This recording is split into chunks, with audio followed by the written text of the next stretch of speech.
അങ്ങനെ നമ്മുടെ big boss season 6 അവസാനിക്കാറായി. ഏകദേശം ഫിനാലേക്ക് ഇനി 2 ദിവസം മാത്രമേ ബാക്കിയുള്ളൂ. അപ്പോൾ എന്തുകൊണ്ടാണ് നമ്മുടെ ജിൻഡോ ഇത്രയധികം വോട്ട് സമ്പാദിച്ചത്, അല്ലെങ്കിൽ ഒന്നാം സ്ഥാനത്താകുന്നു എന്നൊക്കെ പറയുന്നത് എല്ലാവർക്കും അറിയായിരിക്കും. ജിൻഡോയുടെ ആ നിഷ്കളങ്കമായിട്ടുള്ള ആ ഒരു പെരുമാറ്റം, നല്ല രീതിയിലൊക്കെ ടാസ്ക് കാര്യങ്ങളൊക്കെ ചെയ്യാറുണ്ട്. എന്തായാലും ഒരു കുഞ്ഞുങ്ങളുടെ മനസ്സാണ്, അതുകൊണ്ടൊക്കെ ആയിരിക്കണം ജിൻഡോ ഇത്രയധികം വോട്ട് പിടിച്ചതും പ്രേക്ഷകരെ കയ്യിലെടുത്തതും ഒക്കെ. പക്ഷേ ജാസ്മിൻ ആയിരുന്നു ആദ്യമൊക്കെ മുന്നോട്ട് നിന്നിരുന്നത്. എന്തായാലും വോട്ടിങ്ങിന്റെ അടിസ്ഥാനത്തിൽ നോക്കുമ്പോൾ ജാസ്മിൻ ജിൻഡോക്ക് തൊട്ട് താഴെ തന്നെ ഉണ്ടായിരുന്നു. എന്നാൽ ഇപ്പോൾ ജാസ്മിൻ ബാക്കോട്ട് പോയി ഏകദേശം 4ാം സ്ഥാനത്ത് വരെയൊക്കെ എത്തിയിട്ടുണ്ടായിരുന്നു. എന്നാൽ ഇപ്പോൾ ജാസ്മിനെ മുന്നേറിക്കൊണ്ട് അർജുൻ കയറിയിട്ടുണ്ട് 2ാം സ്ഥാനത്തേക്ക്.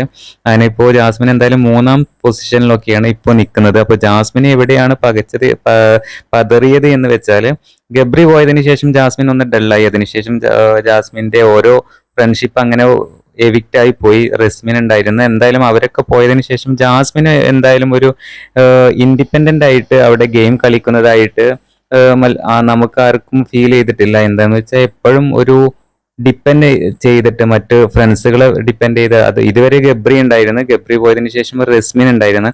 എന്തായാലും റസ്മിനൊക്കെ പോയതിനു ശേഷമാണ് ജാസ്മിൻ ഒന്ന് ഡള്ളായത്. പിന്നെ കണ്ടന്റ് ബേസിൽ നോക്കുകയാണെങ്കിൽ ഏഷ്യാനെറ്റിന് ഇത്രയധികം കണ്ടന്റ് ക്രിയേറ്റ് ചെയ്ത് കൊടുത്ത ഒരു കണ്ടസ്റ്റന്റ് എന്ന് പറഞ്ഞാൽ നമ്മുടെ ജാസ്മിൻ ആണ്. ഇത്രത്തോളം യൂട്യൂബേഴ്സിനും അതുപോലെ ഏഷ്യാനെറ്റിനും നമ്മുടെ ബിഗ് ബോസ് സീസൺ 6 ഇത്രയധികം ഉയർത്തിയത് ജാസ്മിൻ ആണ് എന്നുള്ളത് 100% ഉറപ്പാണ്. അത് കഴിഞ്ഞിട്ടേ ജിൻഡോ ഉള്ളൂ. ജിൻഡോക്ക് വോട്ട് കാര്യങ്ങളൊക്കെ കൂടുതലാണ്. ജിൻഡോയെ എല്ലാവരും ഇഷ്ടപ്പെടുന്നു. എന്തായാലും ഒരു കണ്ടന്റ് ബേസിൽ നോക്കുകയാണെങ്കിൽ ഏഷ്യാനെറ്റിന് ഇത്രയധികം റീച്ച് ഉണ്ടാക്കി കൊടുത്തത് നമ്മുടെ ജാസ്മിൻ തന്നെയാണ്. അതിന് ഒരു സംശയവും ഇല്ല എന്നുള്ളതാണ്.